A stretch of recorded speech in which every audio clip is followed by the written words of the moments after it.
سلام به شما دوستای خوب و همسفرهای همیشگی خودم.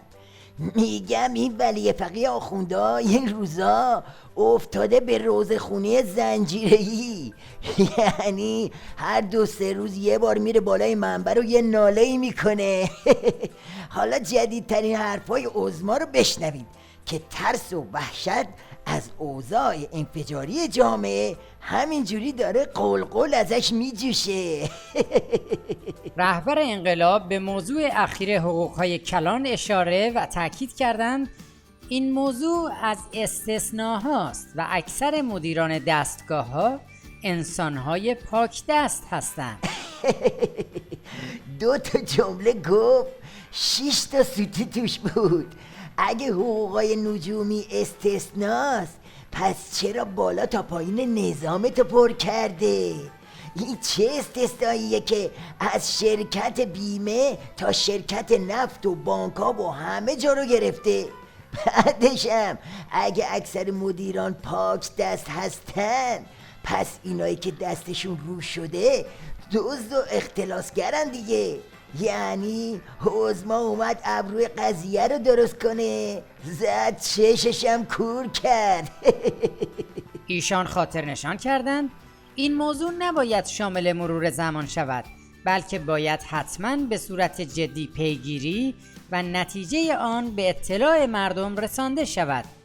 بر اساس اطلاعاتی که به من رسیده است، میزان دریافتی مدیران در بیشتر دستگاه‌ها در حد معقول است و دریافتی‌های کلان مربوط به تعداد اندکی از مدیران است. اینم از ادامه سوتیا. این تند باش و زود باشی هم که میکنه از ترس گر گرفتن شعله‌آب و خاکستر شدن ریش و ریشه نظامشه. بدبخت نمیدونه که این فضاحت با این ماسمالیا رفع و رجوع نمیشه. راستی این چه استثنائیه که اون یارو آخوند گوشخوار اژه‌ای فقط آمار 50 نفرشون رو اینجوری لو داده. اژه‌ای معاون اول قضاییه. لیستی از یک وزارتخانه با 50 نفر آورده بودند که حقوقشان 40 میلیون به بالاست. در مورد یکی از این دستگاه ها مطرح شد که رئیس صندوق در طول 1 سال 680 میلیون حقوق گرفته و 300 میلیون وام با بهره 4%.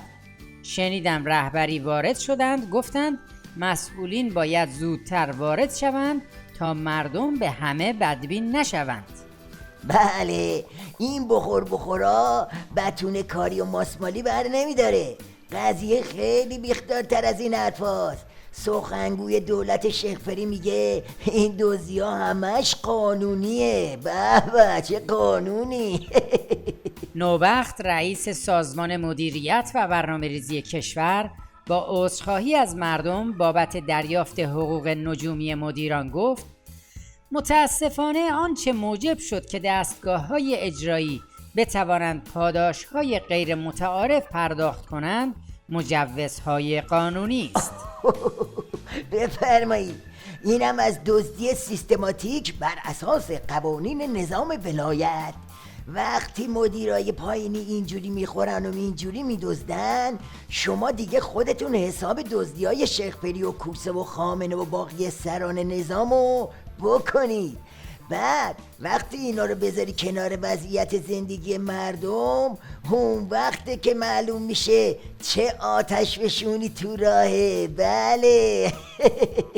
تا یه دیدار دیگه و یه موشکافی دیگه. خداحافظ همگی.